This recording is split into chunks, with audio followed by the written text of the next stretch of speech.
I walked out to my driveway at 6:30 in the morning to find my snow equipment garage reduced to a pile of splintered wood and twisted metal. And standing in the wreckage was a woman I'd never seen before, holding a clipboard like it was a shield against responsibility. The November air in Adams County, Wisconsin, bit at my face as I stood there in my flannel pajama pants and winter coat, trying to process what I was seeing. My snowblower sat exposed to the elements, covered in debris. My spare plow blades, salt spreaders, and thousands of dollars worth of equipment were scattered across my property like someone had detonated a bomb. "What the hell did you do?" I asked, my voice remarkably calm considering the rage building in my chest. The woman, probably in her mid-40s with an asymmetrical blonde bob and designer sunglasses, despite the overcast morning, looked up from her clipboard with an expression that suggested I was the one being unreasonable. "Mr. Quinn, I'm Patricia Hendricks, president of the Maple Ridge Homeowners Association. This structure was demolished in accordance with HOA guidelines after multiple violations and unpaid fees. You were sent numerous notices." I blinked at her. "Notices? I never received any notices. And this garage has been here for 8 years. Patricia's lips pressed into a thin line. "According to our records, you failed to pay assessment fees totaling $3,200. And this structure," she gestured dismissively at the ruins, "was never approved by the Architectural Review Committee. It violated setback requirements and aesthetic guidelines." "I'm sorry. What assessment fees? I've never received a single bill from any HOA. When I bought this house 8 years ago, there was no HOA. The Maple Ridge HOA was established 3 years ago when 72% of neighborhood residents voted in favor of formation. All property owners were notified by certified mail." I rubbed my face, trying to maintain composure. "And you thought the appropriate response to alleged unpaid fees was to demolish my property without a court order?" Patricia adjusted her sunglasses. "The HOA bylaws, which you agreed to by virtue of property ownership in this subdivision, grant us the authority to remove non-compliant structures after proper notice has been provided. You had 60 days to respond to our violation notices and 90 days to settle your account. Both periods have elapsed. I need to see these supposed notices and bylaws," I said, pulling out my phone. "Everything is available on the HOA website. You should have received login credentials." Patricia was already turning away, clearly considering this conversation finished. "Hey, I'm not done talking to you. You're not leaving until the police get here." That got her attention. She spun back around, and I could see her jaw clench even behind those ridiculous sunglasses. "Excuse me, you just destroyed my property." "That's vandalism at minimum, possibly criminal mischief. I'm calling the Adams County Sheriff's Department." "I'd reconsider that action, Mr. Quinn.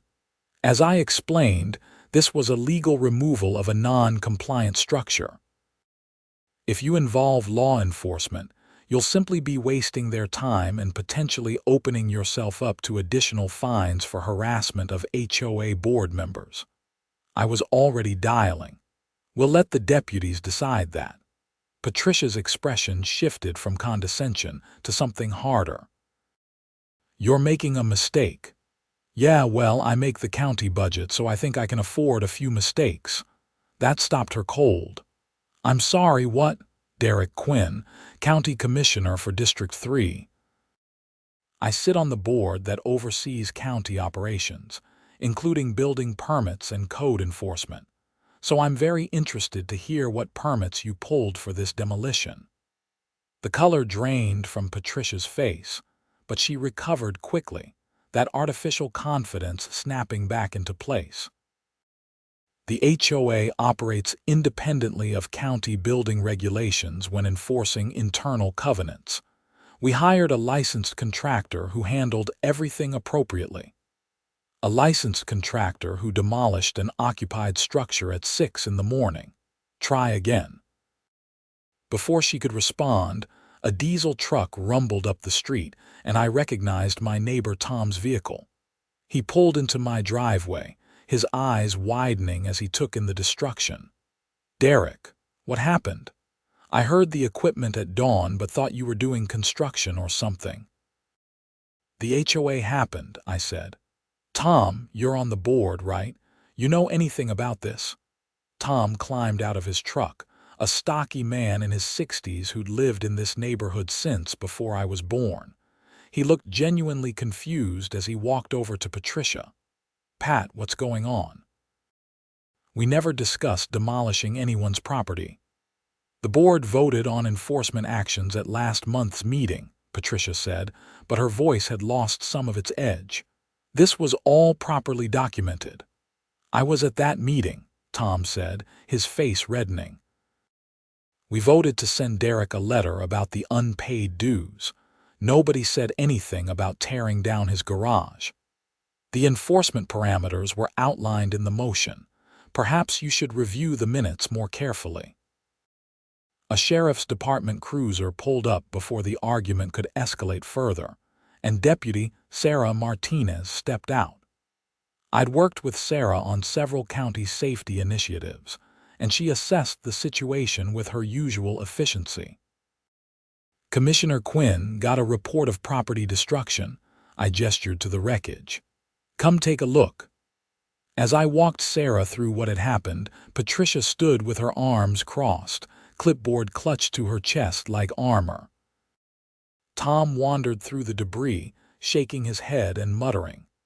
"Madam, did you arrange for this structure to be demolished?" Sarah asked Patricia once I'd finished my account.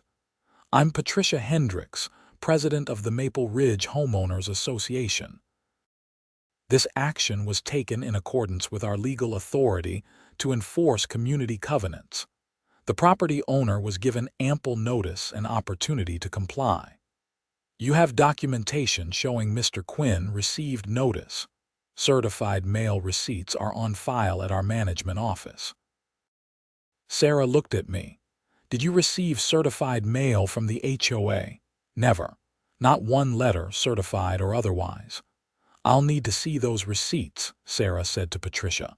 "And I'll need the name and license number of the contractor who performed this work." Patricia's jaw tightened.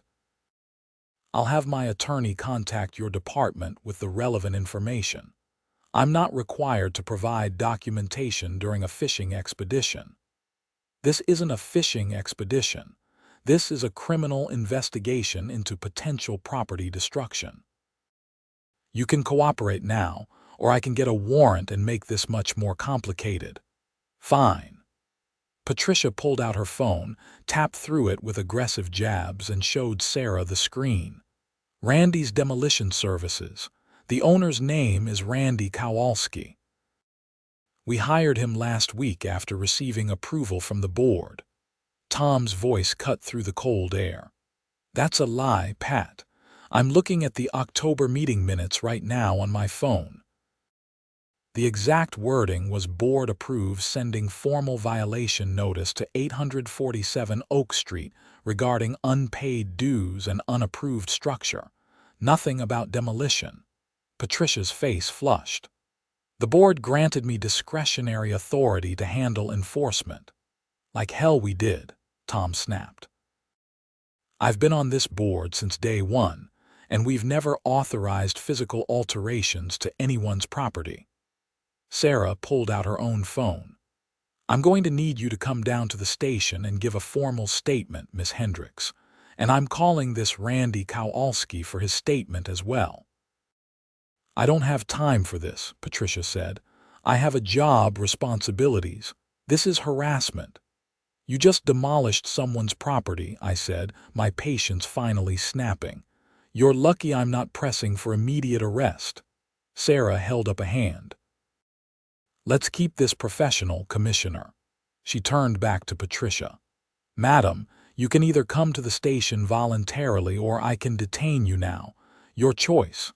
Patricia's face cycled through several shades of red before settling on a pale, pinched expression. I'll come voluntarily. But I want it noted that I'm being coerced. You're being asked to cooperate with a criminal investigation, Sarah said calmly. That's not coercion, that's civic duty. As Sarah escorted Patricia to her cruiser, Tom walked over to me, genuine distress on his weathered face. Derek, I swear to you, I had no idea she was going to do this. None of us did. I believe you, Tom, but I need to understand what's happening with this HOA. I never got any notification that one was being formed, never voted on it, never received any communications about it. Tom sighed heavily. It's been a mess from the start, honestly. Patricia moved into the neighborhood about 4 years ago and almost immediately started pushing for an HOA. She got support from some of the newer residents who wanted better neighborhood maintenance standards. The vote happened during a special meeting announced on Facebook and through some flyers. I think you were probably at that county budget hearing in Madison that ran for 3 days. I remembered that hearing. It had been brutal, running from early morning until past midnight for 72 hours straight as we hammered out the county's fiscal year budget. I'd barely been home except to sleep and change clothes. So she timed it for when I'd be gone. I don't think it was deliberate, but the timing did work out that way. Several other folks missed the vote too. We got the bare minimum 72% approval, and it was controversial even then. And the dues she mentioned, Tom winced. That's murkier.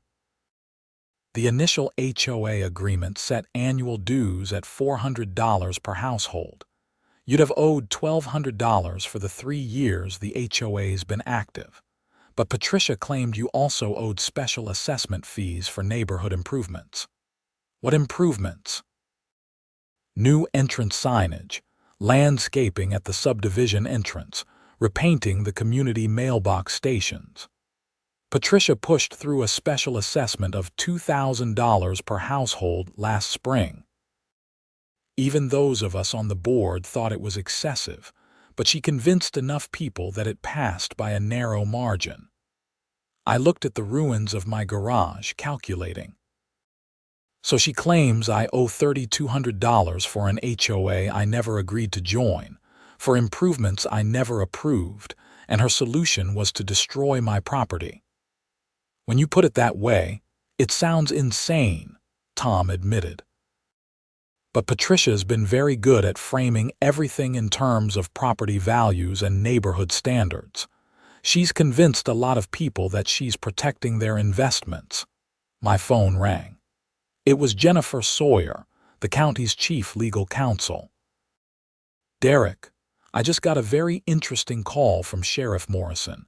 Something about your garage being demolished by an HOA. Word travels fast. He thought I should know since it might involve county interests. What happened? I gave her the abbreviated version while surveying the wreckage. The sun was fully up now, and I could see the full extent of the destruction.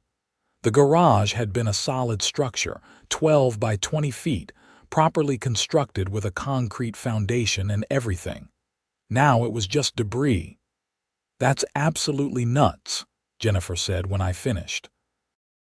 Listen, don't touch anything else until we get photos and documentation. This is going to be a legal nightmare, but the good news is she's handed you a pretty clear-cut case of property destruction. The question is whether she's also exposed the HOA to liability. How does that work? If she acted outside her authority as president, she's personally liable. If the HOA actually authorized this, which seems unlikely based on what your neighbor said, then the HOA as an entity could be liable.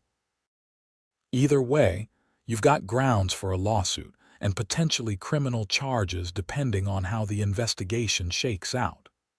I want to understand how this HOA has any legal authority at all. I never signed anything agreeing to join. That's going to take some research. Wisconsin HOA law is tricky. In some cases, if enough property owners vote to form an association, it can be binding on all properties within the designated area, even holdouts. But there are specific notification and voting requirements. If those weren't followed, the entire HOA might be invalid as applied to your property. Can you look into it? Already on it. I'll have my paralegal pull the HOA formation documents from the county records and cross-reference them with state law. Give me a few hours. After hanging up, I called my insurance agent, then my contractor buddy Marcus, who did occasional work for me. By 9 o'clock, I had an insurance adjuster scheduled for that afternoon, and Marcus was on his way to give me a damage estimate and secure my equipment. The next few hours were a blur of documentation. I took hundreds of photos from every angle, cataloged every piece of damaged equipment, and collected statements from 3 other neighbors who'd witnessed the demolition or its aftermath. One of them, a retired teacher named Margaret, admitted she'd seen the demolition crew arrive around 5:30 in the morning. "I thought you'd hired them," she said apologetically. "They had a proper truck and everything. I didn't realize anything was wrong until I heard you shouting." "Did you see Patricia Hendricks with them?" "She showed up right as they were finishing, maybe 20 minutes before you came out. She talked to the crew chief, signed some papers, and then they left."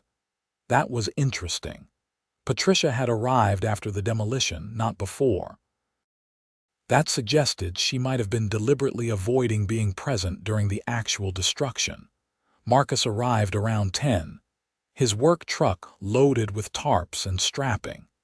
He was a big guy, built like the college linebacker he'd once been, and he let out a low whistle when he saw the damage. "Derek, this is bad. Who the hell did you piss off?" Apparently the HOA president. "Over what? Parking your trash cans wrong. Allegedly unpaid dues for an HOA I didn't know I was part of." Marcus walked through the wreckage, his professional eye assessing the damage. This was a sloppy job. They just hooked chains to the corner posts and pulled the whole thing down. Didn't bother disconnecting the electrical, didn't check if there was anyone nearby, didn't secure the area. "Your snowblower's probably totaled. The hydraulic system on this salt spreader looks compromised, and I'm seeing damage to your actual house foundation where they pulled away the attached wall." That last part made my stomach drop. "Damage to the house foundation. Come look."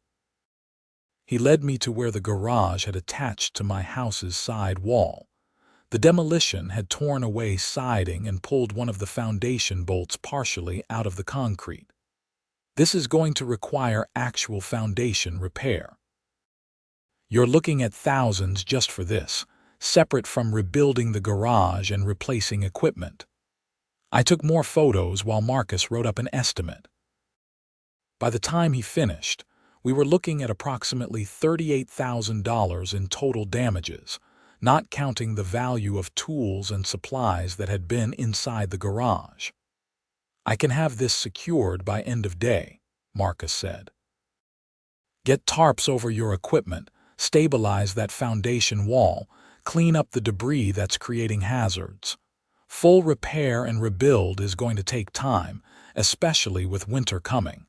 Concrete work in Wisconsin winter is tricky. Do what you can.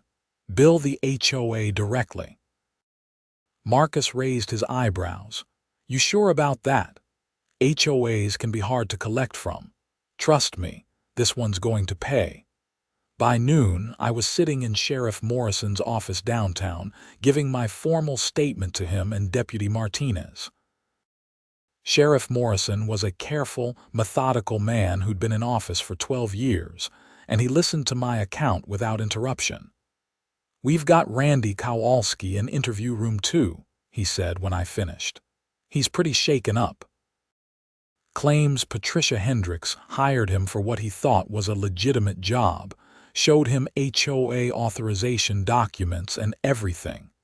Says he had no idea it was unauthorized. What about permits? That's where it gets interesting. He admits he didn't pull any permits because Patricia told him HOA work on private property within the subdivision didn't require county permits, which is, of course, complete nonsense. Any structure demolition requires permits and inspections. So he's liable too. Potentially, but his level of culpability is different. He was lied to by Patricia, given fraudulent documents, and told the work was legal. We're still investigating, but it looks like he's more of a dupe than a co-conspirator. And Patricia, Sheriff Morrison leaned back in his chair. She's in interview room 1 with her attorney, who showed up about 20 minutes ago. Lawyer named Bernard Sheffield, practices civil litigation in Madison. He's already making noises about this being a civil matter outside our jurisdiction. Except for the illegal demolition, trespassing, property destruction, and permit violations. Exactly, which is why Patricia is having a very bad day. Morrison pulled out a file folder. We pulled the HOA records from the county clerk. The Maple Ridge HOA was officially registered 3 years ago with articles of incorporation listing Patricia Hendricks as president, Tom Weber as vice president, and 3 other residents as board members. The covenants and restrictions were recorded as well. What about notification to property owners? That's murkier. The HOA bylaws state that all property owners were notified by certified mail and by publication in the local newspaper. We're trying to track down proof of those notifications now. I never received anything, so you've said. We'll see what the investigation turns up. Morrison stood. In the meantime, we're holding Patricia on suspicion of criminal property damage. She'll likely make bail by tonight, but this sends a message that we're taking this seriously. I left the sheriff's office feeling slightly better but still angry. The enormity of what Patricia had done was sinking in. This wasn't just about money or property. She'd invaded my home, destroyed my belongings, and potentially damaged my house's structural integrity, all over alleged fees I'd never been properly billed for. My phone rang as I was climbing into my truck. It was Jennifer Sawyer again. "Got some interesting news," she said. I had my paralegal pull everything related to the Maple Ridge HOA formation. The notification requirements under Wisconsin Statute 703 are pretty specific. All property owners must be notified by certified mail, and proof of delivery must be filed with the county within 30 days of the formation vote. And there's no proof of delivery on file for you or for 12 other properties in the subdivision. The HOA filed an affidavit claiming everyone was notified, but there are no actual certified mail receipts in the county records. So the HOA might not even be valid for my property. It's a strong argument. Wisconsin law allows you to challenge HOA inclusion if proper notification wasn't provided. You'd need to file a civil action, but based on what I'm seeing, you've got a solid case. What about the dues they claim I owe? If the HOA isn't valid as to your property, you don't owe anything. And even if it is valid, you can't be held liable for dues you were never properly billed for. The HOA bylaws require annual billing statements sent by first-class mail at minimum. Did you ever receive any? Not one. Then they have no grounds to claim you're delinquent. You can't fail to pay bills you never received. This was getting better and better. What are my options? Several. First, file a civil lawsuit against Patricia Hendricks personally and the HOA as an entity for the property damage.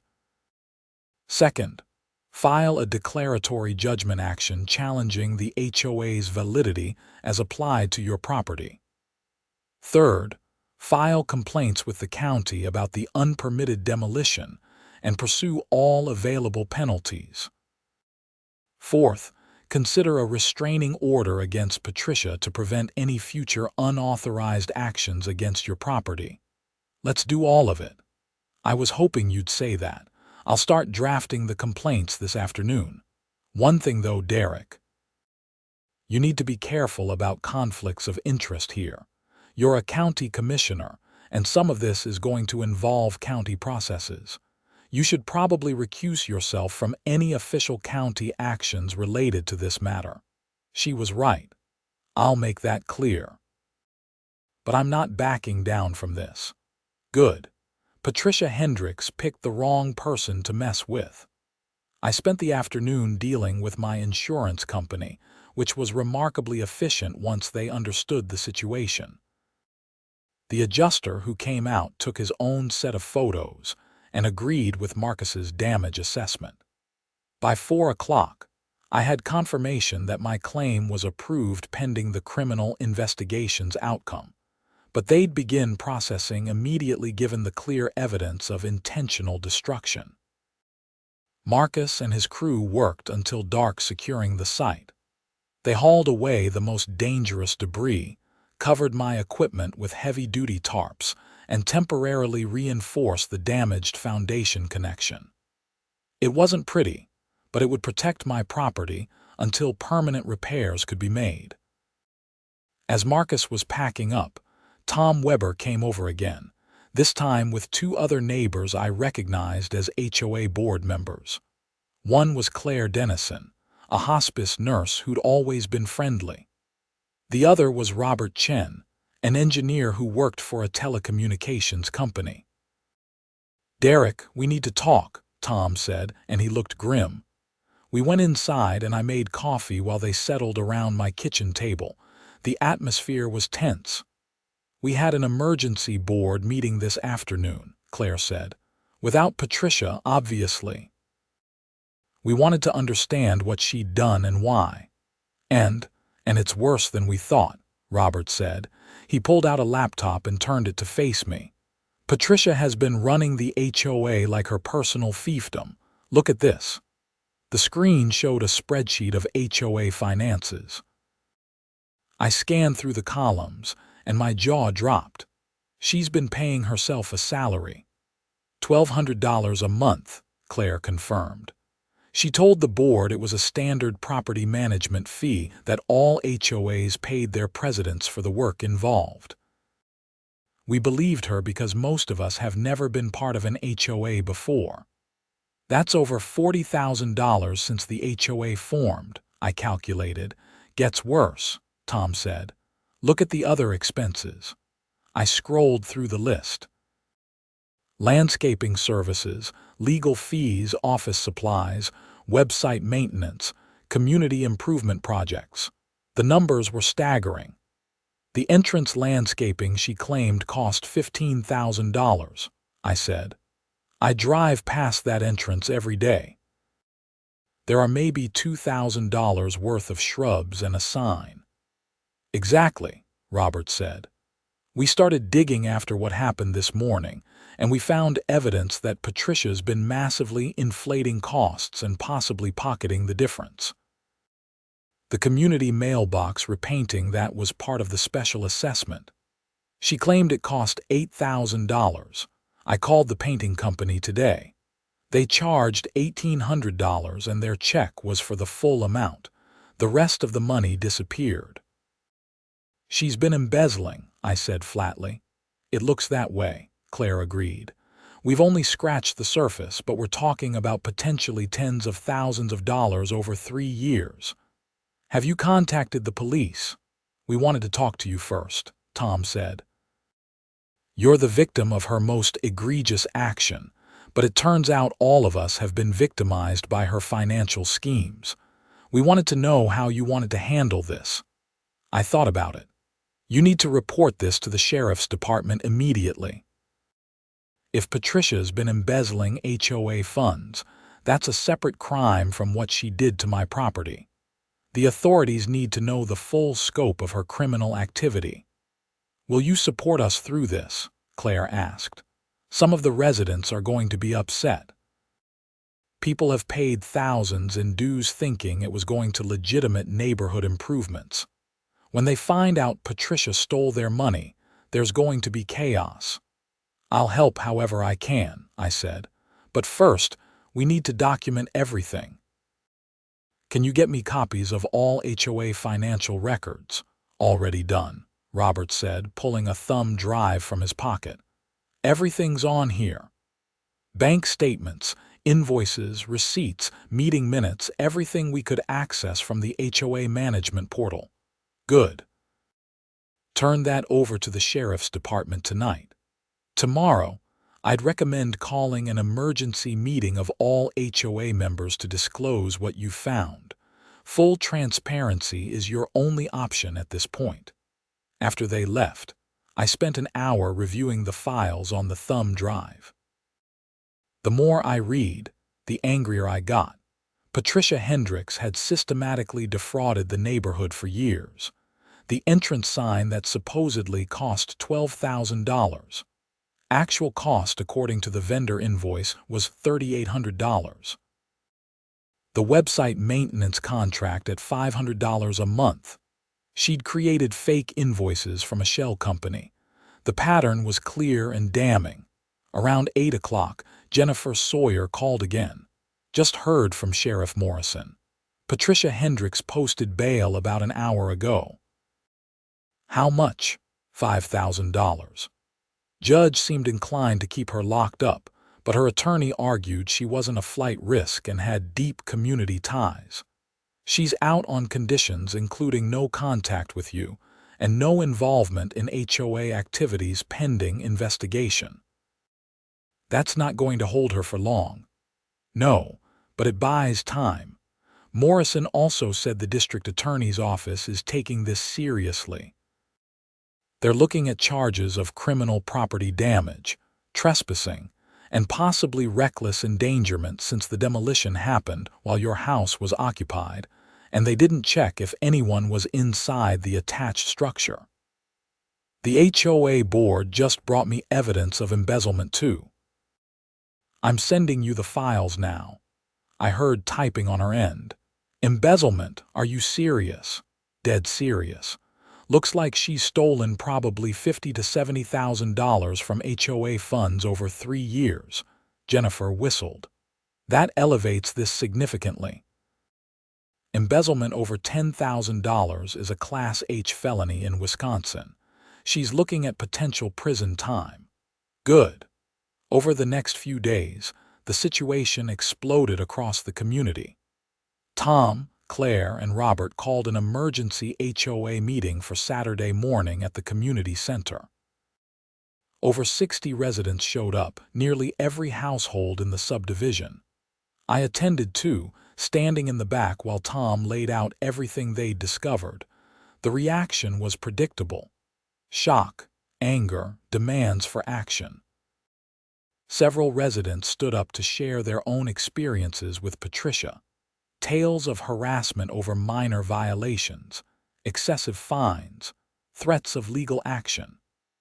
A picture emerged of a woman who'd used the HOA as a vehicle for power and profit, bullying neighbors while enriching herself. "What about the people who supported her?" someone called out. "Some of you voted for all her initiatives." "We were lied to," a man I didn't recognize said. "She showed us fake invoices and cost estimates. How were we supposed to know she was inflating everything?" The meeting devolved into arguments and finger-pointing until Claire stood up and physically banged a coffee mug on the table. "Enough. Fighting each other doesn't help. We need to focus on fixing this mess. First, we're removing Patricia from all HOA positions immediately. Tom will serve as acting president until we can hold proper elections. Second, we're cooperating fully with law enforcement. Third, we need to decide whether to continue the HOA or dissolve it entirely." That sparked another round of debate. Some residents wanted to keep the HOA but reform it. Others wanted to disband it completely. Eventually, they agreed to table the dissolution question until after the criminal investigation concluded, and they had a full accounting of the HOA's finances. As people filed out, several came up to apologize to me personally. They'd had no idea Patricia planned to demolish my garage, and they were horrified by her actions. I accepted their apologies, though my anger hadn't diminished much. The following Monday, I met with Jennifer Sawyer and her team to finalize the civil lawsuit. We were suing Patricia Hendricks personally for $45,000 in damages, the HOA as an entity for the same amount, and adding counts for trespass, conversion, and intentional infliction of emotional distress. We also filed the declaratory judgment action challenging the HOA's applicability to my property based on improper notification.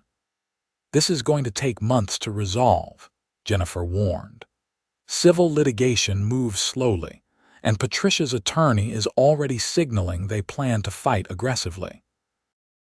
They're going to argue she had authority to act under the HOA bylaws, that you were properly notified of all dues and violations, and that the demolition was justified. Let them argue. We have the evidence. We do, but be prepared for this to get ugly. Patricia knows she's looking at serious criminal charges and civil liability. Cornered animals lash out. Jennifer was right. By the end of the week, I received a counter lawsuit from Patricia's attorney.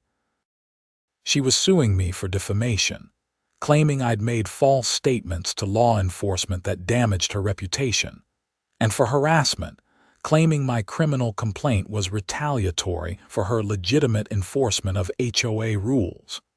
She was asking for $100,000 in damages. It's a slap suit, Jennifer explained when I called her, furious. Strategic lawsuit against public participation. She's trying to intimidate you into dropping your claims by burying you in legal costs.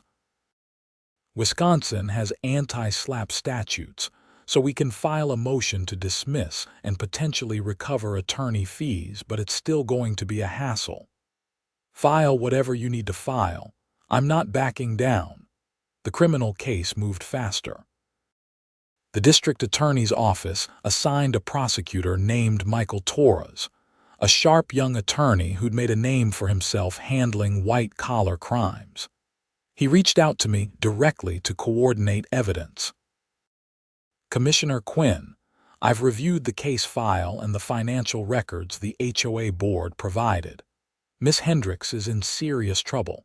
We're looking at felony charges for the embezzlement and potentially felony property damage given the value of destruction. What's the timeline?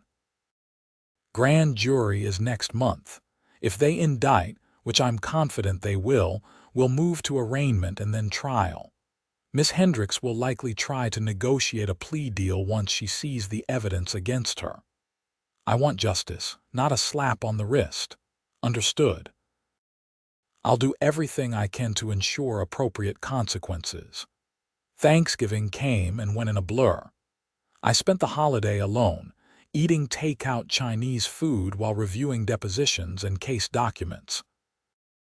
Marcus and his crew had made good progress on repairs, but winter weather was slowing things down. My equipment sat under tarps in my driveway, a constant reminder of Patricia's actions.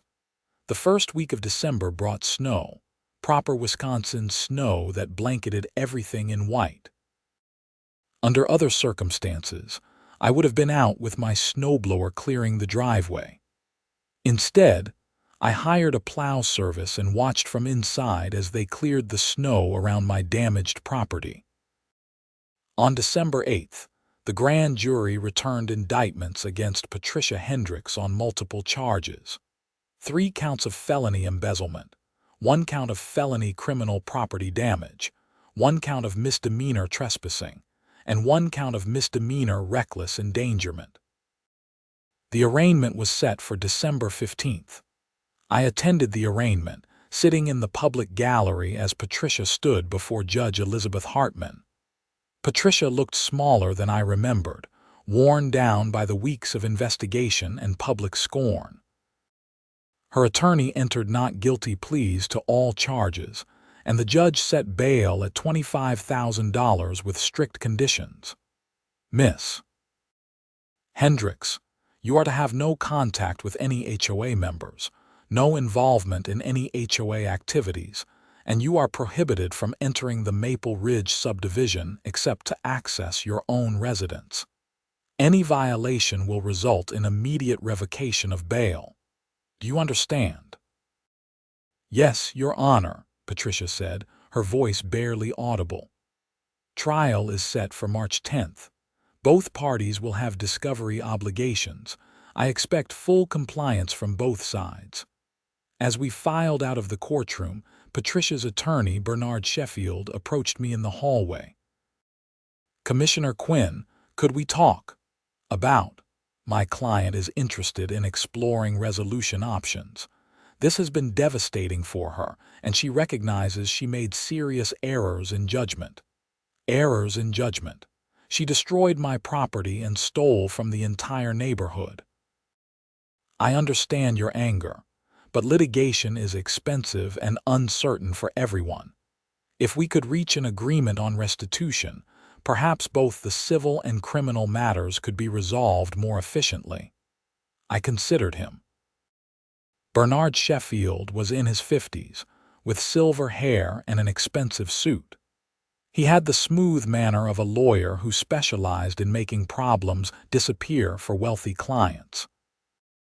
Tell Patricia she can start by making a full confession, returning every penny she stole and paying for all damages to my property. Then we'll talk. That's a high bar. She said it herself when she decided to demolish my garage. The weeks leading up to Christmas were consumed by legal proceedings. Depositions, document production, expert consultations. My insurance company had paid out for the immediate repairs, but they were pursuing subrogation against both Patricia and the HOA. Marcus finished the emergency stabilization work, but full reconstruction would have to wait until spring when proper foundation work could be done. The HOA, now under Tom Weber's leadership, formally apologized to me at a December meeting and voted to waive any claimed dues or assessments. They also hired a forensic accountant to trace all of Patricia's financial misconduct. The final report, delivered right before Christmas, estimated she'd stolen approximately $68,000 over 3 years through various fraudulent schemes. Christmas Eve found me at my kitchen table reviewing my own financial records, calculating the full cost of Patricia's actions. Direct property damage, $45,000. Lost use of my snow equipment during Wisconsin winter, another $5,000 in outsourced snow removal costs. Attorney fees, even with Jennifer working at a discounted rate, were approaching $15,000. Time away from my county commissioner duties, stress, and aggravation. The total was approaching $80,000, not even counting the emotional toll. My phone rang. It was my sister Dana, calling from Florida where she'd retired. "Derek, how are you holding up? I've had better years. I saw the news about the HOA president being arrested. That's the woman who destroyed your garage. That's her. Are they actually going to hold her accountable?" Looking that way. Trials in March. We talked for a while about family, the weather, her grandkids, normal things that felt surreal given everything else happening. After we hung up, I sat in the quiet of my house, looking out at the snow-covered ruins of where my garage had stood. The holidays passed quietly. I avoided social events, focusing on work and the legal case.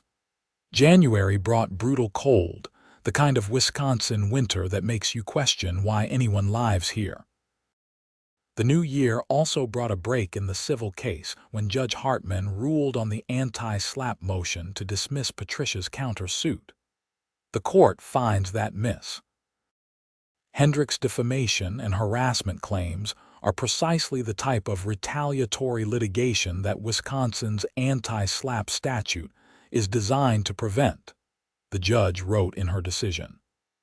Mr. Quinn's criminal complaint and civil lawsuit are protected activities, and Ms. Hendricks has failed to demonstrate any probability of prevailing on her claims. Her countersuit is dismissed with prejudice, and Mr. Quinn is awarded attorney fees and costs in the amount of $12,000. It was a significant victory, and it broke something in Patricia's defense strategy. 2 days after the ruling, Bernard Sheffield called Jennifer to propose a settlement meeting. We met in a conference room at Jennifer's office in downtown Wisconsin Rapids on a frigid February morning. Patricia attended with Bernard, looking haggard and defeated. Tom Weber was there representing the HOA, along with the HOA's newly hired attorney. Jennifer sat beside me, files and documents stacked in front of her. "Thank you all for coming," Bernard began. "My client has asked for this meeting to explore whether we can reach a resolution that addresses everyone's concerns without the expense and uncertainty of trial." "I'm listening," I said. Patricia cleared her throat. "Commissioner Quinn, I want to apologize. What I did was wrong. I let the power of the HOA position go to my head, and I made terrible choices. The demolition of your garage was not authorized by the board, and I lied when I said it was. I also misused HOA funds. I'm prepared to accept responsibility and make things right." It was the first time she'd directly acknowledged her actions, and I had to admit it felt good to hear. But words weren't enough. "What specifically are you proposing?" Bernard slid a document across the table. "Miss Hendricks is prepared to pay full restitution of $68,000 to the HOA for the embezzled funds, plus $45,000 to you for property damages, plus your attorney fees and costs to date. She'll also plead guilty to the criminal charges and accept whatever sentence the court deems appropriate." "That's $133,000 plus fees," Jennifer said. "Can she actually pay that, Miss?" "Hendricks will be liquidating her retirement accounts and taking a home equity loan, but yes, she can pay it." I looked at Patricia. "Why should I accept this? Why not let a jury award me damages and make you serve time for what you did?" Patricia's eyes filled with tears. "Because I'm trying to take responsibility. I know I can't undo the damage I've caused, but I can try to make financial restitution. I'm not asking for mercy on the criminal charges. I know I'm probably going to jail. I'm just asking that we can resolve the civil cases so there's closure." Jennifer leaned over to whisper to me. "It's actually a reasonable offer. You'd avoid the risk and expense of trial, and you'd get full compensation faster. The guilty plea on the criminal charges means she's not escaping justice." "What about the rest of the victims?" I asked. "Other people in the neighborhood that she harassed and fined unfairly," Tom spoke up. "The HOA board has voted to refund all fines and special assessments collected over the past 3 years. We'll be issuing checks to every household. The restitution Patricia is paying will cover most of that, and we have enough in the general fund to cover the rest." I thought about it. Part of me wanted to watch Patricia face a jury, to see her publicly exposed and condemned. But another part of me just wanted this nightmare to end. "I have conditions," I said. "First, full payment within 30 days or the settlement is void and we proceed to trial. Second, Patricia resigns from the HOA immediately and agrees never to serve in any HOA leadership position anywhere ever. Third, she issues a written apology to be distributed to every household in the neighborhood, fully detailing her misconduct. Fourth, she cooperates with any future investigations or audits of HOA finances." "Agreed," Bernard said immediately. "And one more thing," I added.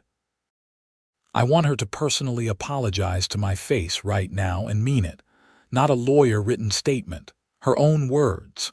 Patricia wiped her eyes and looked directly at me. "Derek, I'm sorry. I'm so sorry." I convinced myself that I was protecting property values and maintaining standards, But really, I was just drunk on power and greedy. I stole from people who trusted me. I destroyed your property out of spite because you questioned my authority. I lied to the board, to the neighborhood, to everyone. There's no excuse for what I did. I understand if you can't forgive me, but I needed you to know that I know how wrong I was. The words seemed genuine, and I could see the shame and regret in her face. It didn't erase what she'd done, but it was something. "All right," I said. "We have a deal." The paperwork took 2 weeks to finalize, but by the end of February, everything was signed. Patricia paid the full settlement amount, the checks cleared, and the civil cases were dismissed with prejudice. The criminal case moved forward, with Patricia pleading guilty to all charges as agreed. Her sentencing hearing was scheduled for March 22nd, and I attended along with several other neighborhood residents. Prosecutor Michael Torres presented evidence of the full scope of Patricia's crimes, and several victims gave impact statements describing how her actions had affected them. When it was my turn, I stood and faced Judge Hartman. "Your Honor, Patricia Hendricks invaded my home and destroyed my property. She stole from my neighbors and abused a position of trust, but she's also taken responsibility and made restitution. I don't believe she's a danger to society, but I do believe she needs to face meaningful consequences so she never forgets the harm she caused." Judge Hartman listened carefully, then turned to Patricia. "Miss Hendricks, you betrayed the trust of your entire community. You used your position to steal money and settle personal grudges. The pre-sentence investigation describes you as someone who craves control and becomes vindictive when challenged. Those are dangerous traits. However, I also note that you've made full restitution and shown genuine remorse. Balancing all factors, I'm sentencing you to 3 years in prison on the felony embezzlement charges, to run concurrently, with credit for time served and eligibility for parole after 18 months. You'll also serve 2 years of probation after release, during which you are prohibited from any HOA leadership positions and must complete 100 hours of community service. Do you understand?" "Yes, Your Honor," Patricia said quietly, and just like that, it was over. Patricia was led away in handcuffs, and I walked out of the courthouse into a bright spring morning. The snow was melting, revealing the brown grass and bare trees of early Wisconsin spring. In a few weeks, Marcus could restart construction on my garage. Life would return to normal. Tom Weber caught up with me in the parking lot. "Derek, the board wanted me to ask if you'd be interested in joining the HOA board. We're reforming everything: new bylaws, strict financial controls, term limits for officers. We want people who'll keep us honest." I laughed. "After everything that happened, you want me on the HOA board? Who better? You've seen firsthand what happens when HOA leadership goes bad. We need people who will prevent that from happening again." I considered it. 6 months ago, I would have said absolutely not, but maybe Tom had a point. The HOA wasn't going away, and I could either stay angry and disengaged, or I could help build something better. "Let me think about it," I said. Over the next few weeks, spring arrived properly. The snow melted, the ground thawed, and Marcus's crew broke ground on rebuilding my garage. This time, we built it even better than before, with upgraded insulation, better electrical service, and a foundation that would last decades. The Maple Ridge HOA held elections in April, and I surprised myself by accepting a nomination for the board. I won easily, along with Claire, Robert, and 2 other reform-minded neighbors. Our first act was to slash the annual dues by half and pass new bylaws requiring board approval for any expenditure over $500. We also voted to properly notify all property owners of their HOA membership status and give anyone who'd been improperly enrolled a chance to opt out. 3 households took that option, and we respected their decision. The HOA would be smaller, but it would be honest. My garage was completed in June, better than ever. I moved all my equipment back in, organized and ready for next winter. Standing in the completed structure, smelling the fresh wood and paint, I felt a sense of closure I hadn't expected. Patricia Hendricks was released on parole after serving 14 months. I heard she moved to Minnesota to live with her sister, far from Wisconsin and the neighborhood she'd terrorized. I didn't follow up beyond that. She was no longer my problem. The Maple Ridge neighborhood slowly healed. Property values actually increased once word spread that we'd cleaned house and reformed the HOA. New families moved in, including a young couple who bought Patricia's old house after it went through foreclosure. One Saturday morning in October, I was in my garage performing maintenance on my snowblower when Tom Weber stopped by. "Derek, got a minute?" "Sure, what's up?" "The board wanted to thank you. This past year, everything you did to expose Patricia and help us reform the HOA. We know it cost you a lot. I got most of my money back. I'm not talking about money. I'm talking about time, stress, dealing with all the legal nightmares. You could have just taken your settlement and walked away. Instead, you helped us build something better." I set down my wrench. Someone needed to hold her accountable. Might as well have been me. "Well, we appreciate it. The neighborhood appreciates it." Tom handed me an envelope. "This is from everyone. We took up a collection." Inside was a gift card to the local hardware store for $500 and a handwritten card signed by 43 households, thanking me for my service to the community. I won't lie, it felt good. After months of fighting and stress and anger, it felt good to be appreciated. "Thanks, Tom. This means a lot." After he left, I finished the snowblower maintenance and cleaned up the garage. Through the window, I could see the neighborhood street, quiet and peaceful. Kids were riding bikes. Someone was mowing their lawn. Normal life, the kind of peaceful suburban existence that HOAs are supposedly designed to protect. The difference now was that our HOA actually served that purpose, instead of being a vehicle for one person's power trip and greed. We maintained common areas, organized neighborhood events, and helped new residents feel welcome. We enforced basic standards, but with flexibility and common sense. We were transparent with finances and decisions. It wasn't perfect. There were still disagreements and debates about rules and priorities. But we handled them like adults, with dialogue and compromise, not demolition and lawsuits. As winter approached again, I found myself actually looking forward to the first snowfall.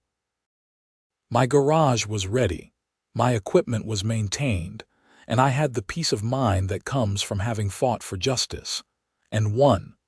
Patricia Hendricks had tried to destroy me over imaginary debts and wounded pride. Instead, she destroyed herself and accidentally helped create a stronger, better community. There was probably a lesson in there about karma or hubris, but mostly I was just glad to be done with it. The first snow came in early November, 6 inches of heavy, wet snow that blanketed everything overnight. I was up at dawn, pulling my snowblower out of its safe, secure, properly maintained garage. As I cleared my driveway and then my elderly neighbor's driveway, I thought about how different this winter was from last winter. This time, nobody was going to demolish my property. This time, the HOA was working for the neighborhood instead of against it.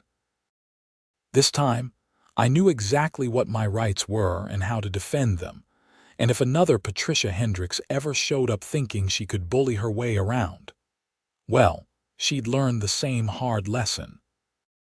Some people you just don't mess with, especially not county commissioners who know every law, regulation, and procedure that might protect their rights. I finished clearing the snow and put my equipment away, locking the garage behind me. Inside, my kitchen was warm and coffee was brewing. Outside, the neighborhood was waking up, people starting their cars and clearing their own driveways. It was just another winter morning in Wisconsin, peaceful and ordinary. And after everything that had happened, that was more than enough for me.